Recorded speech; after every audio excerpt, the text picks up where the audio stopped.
श्री शिवाय नमस्तुभ्य मित्रों, जय महाकाल, हर हर महादेव। तो मित्रों, कैसे हैं आप सब?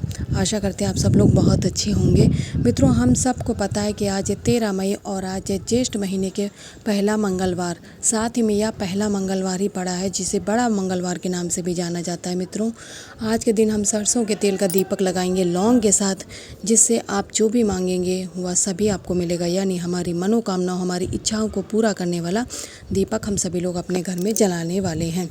तो चलिए मित्रों, जल्दी से वीडियो करते हैं स्टार्ट और बात करते हैं उस दीपक को आखिर आप सभी लोग कैसे तैयार करेंगे। उस दीपक के फ़ायदे एक नहीं अनेकों, आपके घर में जो खुशियाँ हैं वो बहुत जल्दी से प्रवेश कर जाएंगे आपके घर में। इसके लिए आप सभी लोगों को स्क्रीन पे मिट्टी का एक दीपक दिख रहा है, आप लोगों को एक दीपक ही लेना है। अगर आप लोगों को पुराना दीपक मिल जाता है तो इस उपाय के लिए बहुत लाभदायक है। वैसे तो नया दीपक लेना ज़्यादा लाभदायक होता है, लेकिन इस उपाय में पुराने दीपक का अधिक महत्व है। साथ ही में से आप लोग सरसों के तेल से लगाएंगे और इसमें जो बाती प्रयोग की जाएगी मित्रों, आज वह गोल बाती का प्रयोग किया जाएगा अपने इस खुशियों के दीपक को तैयार करने में। जैसे ही आपका दीपक तैयार हो जाए मित्रों, इसे उठाएंगे। आपके घर में बालाजी महाराज का फोटो, प्रतिमा, कैलेंडर जो भी होगा, आपको वहाँ जाना है और बालाजी महाराज के फ़ोटो के दाहिनी साइड यानी कि उनके सीधे हाथ पे आपको इस दीपक को प्रज्वलित करना है। आपका सीधा हाथ नहीं होना चाहिए, बालाजी महाराज जी का सीधा हाथ यानी दाहिना हाथ की तरफ आपको पहले तो कुछ काले तिल का आसन लगा लेना है, क्योंकि मंगलवार के दिन जो काले तिल होते हैं उनका महत्व तो बहुत अधिक होता है। अब काले तिल का आसन लगाने के बाद में इस गोल बत्ती वाले दीपक को आप इसी पे स्थापित कर देंगे। इसके बाद में गतिमान भगवान का स्मरण करते हुए अपने घर की खुशियों को, अपने घर की खुशहाली, उन्नति, समृद्धि की कामना करते हुए आपको इस दीपक को प्रज्वलित कर देना। फिर जलते हुए दीपक के अंदर आपको 2 लौंग डालनी है और यहाँ पर आपको हाथ जोड़ करके बालाजी महाराज से अपने हृदय की बात कहनी है। जैसे यह दीपक ठंडा हो जाएगा, इसके बाद ही आप अपने वापस काम पे आएंगे। जब तक दीपक जलता रहेगा आपको अपने हृदय की बात बालाजी महाराज से कहनी है। ठीक है मित्रों, तो आज के दिन यानी कि बड़े मंगलवार के दिन इस गतिमान भगवान जी के नाम के इस दीपक को जलाना मत भूलिएगा। पहले उपाय की बात हो गई है मित्रों, अब हम लोग आगे चलते हैं और बात करेंगे आज के यानी दूसरे उपाय की, जो कि भी हम आज ही प्रदोष काल में करने वाले हैं। ठीक है मित्रों, तो ये ज्येष्ठ मंगलवार के दिन जो हमारा दूसरा उपाय है वो है हमारी इच्छाओं, हमारी मनोकामनाओं, हमारी विशेष को पूरा करने वाला उपाय। इस उपाय को करने के लिए मित्रों, आप सभी लोगों को स्क्रीन पे चावल का दाना दिख रहा है। यहाँ पर आपको चावल का एक दाना लेना है, वो भी अक्षत चावल का दाना लेना है। ठीक है मित्रों, जो कहीं से खंडित ना हो, टूटा बिल्कुल भी नहीं होना चाहिए।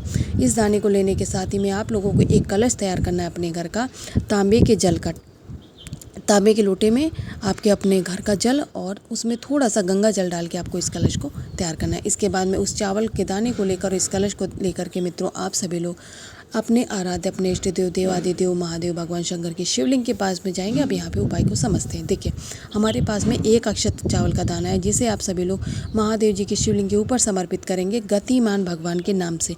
आपको अपनी मनोकामना जो भी है वह इस अक्षत चावल के दाने को समर्पित करने के साथ ही दोहरानी है, महादेव जी से भी कहनी है और गतिमान भगवान जी से भी कहनी है। जो भी मनोकामना है जिसे पूर्ण करने के लिए आप यह उपाय करने वाले हैं। जैसे आप अपनी मनोकामना कह चुके होंगे तो अब आपके पास बचता है एक लोटा जल, उसे महादेव जी की शिवलिंग पे समर्पित करेंगे। मित्रों, श्री शिवाय नमस्तुभ्यं मंत्र का जाप करते हुए महादेव जी की शिवलिंग पे समर्पित कर दीजिएगा।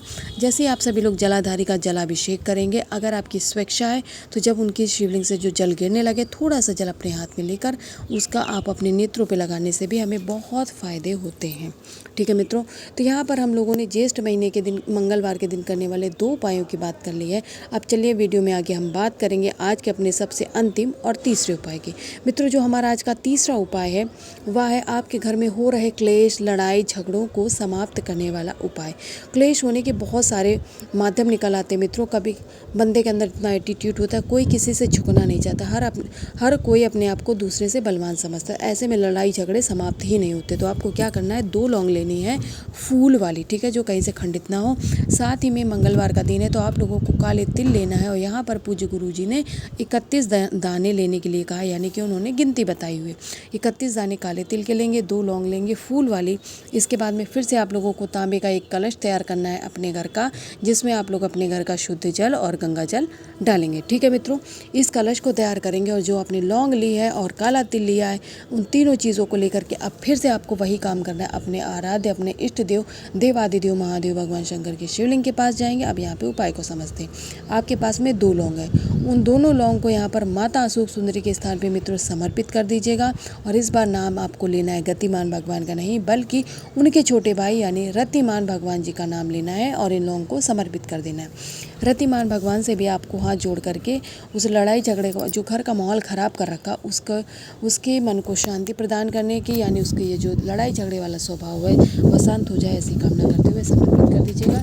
इसके बाद में एक लोटा जल श्री शिवाय नमस्तुभ्यं मंत्र का जाप करते हुए समर्पित करेंगे। जल चढ़ाने के बाद में अभी भी आपके पास में 31 काले तिल के दाने हैं जो आपने लिए हैं। जल चढ़ाने के बाद में आप उन दानों को महादेव जी की शिवलिंग के ऊपर समर्पित करेंगे, जो 31 काले तिल के दाने हैं मित्रों उन्हें। और जब इन्हें समर्पित करेंगे तब भी आपको रतिमान भगवान जी का ही नाम लेना है और एक बार फिर से उस व्यक्ति के जो क्रोध करता है, उसकी क्रोधी प्रवृत्ति को, यानी कि उसके अंदर का जो क्रोध है शांत हो जाए और वह सभी से प्रेम पूर्वक व्यवहार करने लगे, ऐसी कामना करते हुए मित्रों इन काले तिल के दानों को समर्पित करके महादेव जी का आशीर्वाद लेके आप सभी लोग अपने घर पे वापस आ जाएंगे। तो यहाँ पर ज्येष्ठ मंगलवार के दिन करने वाले 3 उपायों की बात कर ली और मैंने अपनी तरफ से पूरा प्रयास किया आप लोगों को समझाने का। अगर कुछ भी नहीं समझ में आया है आप सभी लोग कमेंट सेक्शन में कमेंट करके पूछ सकते हैं। महादेव जी का आशीर्वाद सदा आप पर ऐसे ही बना रहे। श्री शिवाय नमस्तुभ्यं।